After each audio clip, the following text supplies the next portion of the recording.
Philip Mambad ചെറിയ മീനല്ല, നല്ല ഒന്നാന്തരം തിമിംഗലം തന്നെയാണെന്ന് തെളിയിച്ചു കളഞ്ഞു. മമ്പാട് സാറേ, വാചക കസർത്ത് കൊണ്ട് മോട്ടിവേഷൻ പരിപാടി നടത്താം. ഇപ്പോൾ അതിൻ്റെ സീസൺ ആണല്ലോ. സ്കൂളുകളിലും മറ്റ് സ്ഥലങ്ങളിലും പോയി കുട്ടികളെക്കുറിച്ച് കുറ്റം പറയുക, അവരൊക്കെ സ്നേഹമില്ലാത്തവരാണെന്നും ഫോണിന് അടിമകളാണെന്നും ലഹരിയുടെ വക്താക്കളാണെന്നും പറയുക, ഇതൊക്കെ കേൾക്കുന്ന അധ്യാപകർക്കും രക്ഷിതാക്കൾക്കും എന്തുകൊണ്ടാണോ എന്തോ വളരെ സന്തോഷമാണ്. പിള്ളേരെ കുറ്റം പറഞ്ഞ് മുതിർന്നവരെ അതിവിനയം കാണിച്ച് കയ്യിലെടുക്കാൻ കഴിവുള്ള അഭിനയസിംഹമാണ് മമ്പാട് സാർ. പക്ഷേ കൗൺസിലിങ്ങിൻ്റെ ബാലപാഠം പോലും പുള്ളിക്കറിയില്ല എന്നത് മറ്റൊരു സത്യം. നാട്ടുകാരുടെ ചോദ്യങ്ങൾക്ക് മറുപടി പറയേണ്ട, പക്ഷേ താങ്കൾ കോടതിയിൽ പറയേണ്ടി വരും ചില ചോദ്യങ്ങൾക്കുള്ള ഉത്തരം.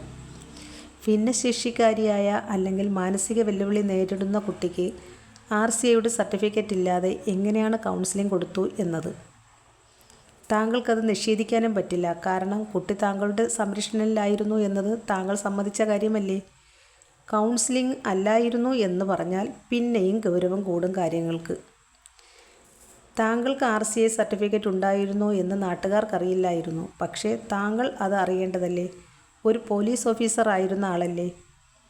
മമ്പാട് സാർ അടിമുടി തട്ടിപ്പാണല്ലോ. ഇല്ലാത്ത പോലീസ് ID ഉണ്ടാക്കിയല്ലേ ഹോട്ടലിൽ ആ പെൺകുട്ടിയെയും കൊണ്ട് റൂമെടുത്തത്. എത്ര സത്യസന്ധനായ മനുഷ്യൻ. മനുഷ്യരെ നന്മ പഠിപ്പിക്കാൻ ഇറങ്ങുമ്പോൾ കുറച്ചെങ്കിലും സത്യസന്ധതയും നന്മയും കാണിക്കണ്ടേ. സ്വന്തം ജീവിതത്തിൽ ഒരു സത്യസന്ധതയും ഇല്ലാത്ത ഈ മനുഷ്യനൊക്കെയാണ് നമ്മുടെ കുട്ടികളെ കുറ്റം പറയാൻ ഇറങ്ങിത്തിരിച്ചിരിക്കുന്നത്. ഒരു യഥാർത്ഥ സൈക്കോളജിസ്റ്റ് ഒരിക്കലും ഒരു വേദിയിലും വന്ന് ഒരു ജനറേഷനെ ഒന്നടങ്കം ഇങ്ങനെ കുറ്റം പറയില്ല. മുതിർന്നവരുടെ കയ്യടി കിട്ടാൻ അവരൊരിക്കലും ഇതുപോലെ കുട്ടികളെക്കുറിച്ച് സംസാരിക്കുകയുമില്ല. ഇതെല്ലാം കഴിഞ്ഞിട്ട് ഇദ്ദേഹത്തിൻ്റെ ഒരു കൺക്ലൂഷനുണ്ട്, ചേർത്ത് നിർത്തിയൊരു ഉമ്മ കൊടുക്കൂ എന്ന്. ഇതൊക്കെ കേൾക്കുമ്പോൾ നമ്മുടെ പാവം അമ്മമാരുടെ കണ്ണുകൾ നിറയും. പ്രിയപ്പെട്ട അമ്മമാരെ, നിങ്ങൾ ചേർത്ത് നിർത്തി ഉമ്മ കൊടുക്കാത്തത് കൊണ്ടല്ല നിങ്ങളുടെ മക്കൾ വഴിമാറി നടക്കുന്നത്. നമ്മൾ അവരെ കേൾക്കണം, അവർക്കായി സമയം നീക്കി വയ്ക്കണം. കുറ്റപ്പെടുത്താൻ ശ്രമിക്കുന്നതിനേക്കാൾ അവരെ അംഗീകരിക്കാൻ ശ്രമിക്കണം. അവനിലും ഒരു വ്യക്തിത്വമുണ്ടെന്നും അവനും ആത്മാഭിമാനമുണ്ടെന്നും നമ്മൾ അറിയണം. അവനെ ചേർത്ത് പിടിക്കേണ്ടത് ശാരീരികമായി എന്നതിനേക്കാൾ കൂടുതൽ മാനസികമായാണ്.